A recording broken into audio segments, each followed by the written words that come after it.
కూడా మారొస్తాయి. వాడు లిఫ్ట్ పెట్టలేడు. మీకు అర్థమైంది? ఇక్కడ నీళ్ళు ఆగినాక స్టార్ట్ చేస్తాం. ఇక్కడ ఈ సెంటర్లో తాళాలు మనకే ఉంటాయి. ఆపరేషన్ పని చేయండి సరిపోతుంది.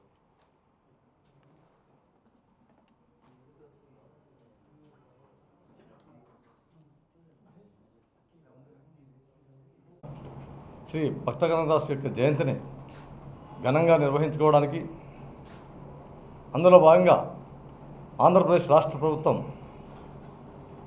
మాన్యశ్రీ గౌరవ శ్రీ నారా చంద్రబాబు నాయుడు గారు కూడా దీని గురించి రాష్ట్ర పండుగగా చేయాలి ఈ భక్త కనకదాసు జయంతి అని చెప్పేసి మా రాష్ట్రంలోనే రాయలసీమ జిల్లాలో ఉన్నటువంటి అనంతపూర్ జిల్లాలో కళ్యాణదుర్గంను వేదికగా చేసుకొని కళ్యాణదుర్గంలో ఇది రాష్ట్ర పండుగగా ఇక్కడ గవర్నమెంట్ ప్రోగ్రామ్గా నిర్వహించాలని చెప్పేసి ఆ పండుగకు కూడా గౌరవ విద్యాశాఖ మంత్రులైనటువంటి నారా లోకేష్ గారు కూడా అక్కడ హాజరు కాబోతా ఉన్నారు ఆ పండుగలో భాగంగా.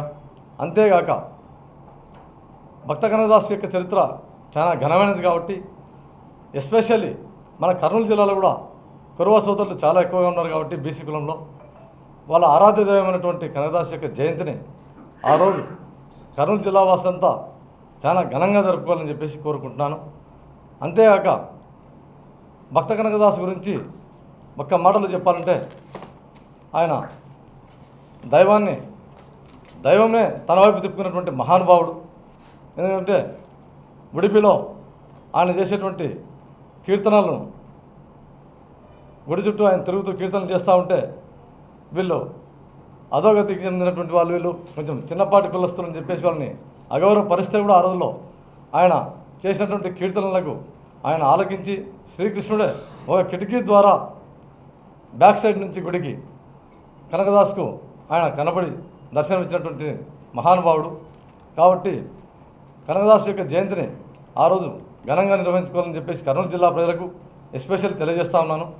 ఎందుకంటే గ్రామాన ఇప్పటికే రేపు ఎల్లుండి జరగబోయే కనకదాసు జయంతికి విగ్రహాలను కూడా ఆ రోజు ఓపెనింగ్ చేయాలని చెప్పేసి చాలా గ్రామాలు ఇప్పటికే కనకదాసు విగ్రహాలను కూడా ఏర్పాటు చేయడం జరిగింది. అందులో భాగంగా రేపు లేదు ఎల్లుండి ఆ రోజు ఆ విగ్రహాలంతా ఓపెనింగ్ చేస్తూ ఉన్నారు. అందులో భాగంగా లా అండ్ ఆర్డర్ కూడా ఎస్పెషల్లీ ఈ కనకదాసు జయంతి రోజు అందరికీ గ్రామాల వీళ్ళకి సహకరించాలని చెప్పేసి ఎస్పెషల్లీ జిల్లా పోలీస్ యంత్రాంగాన్ని కూడా నేను ప్రత్యేకంగా కోరుకుంటున్నాను. కాబట్టి దయచేసి ప్రతి ఒక్కరూ ఈ పండుగను ఘనంగా నిర్వహించాలని కోరుకుంటూ సెలవు తీసుకుంటున్నాను. నమస్కారం.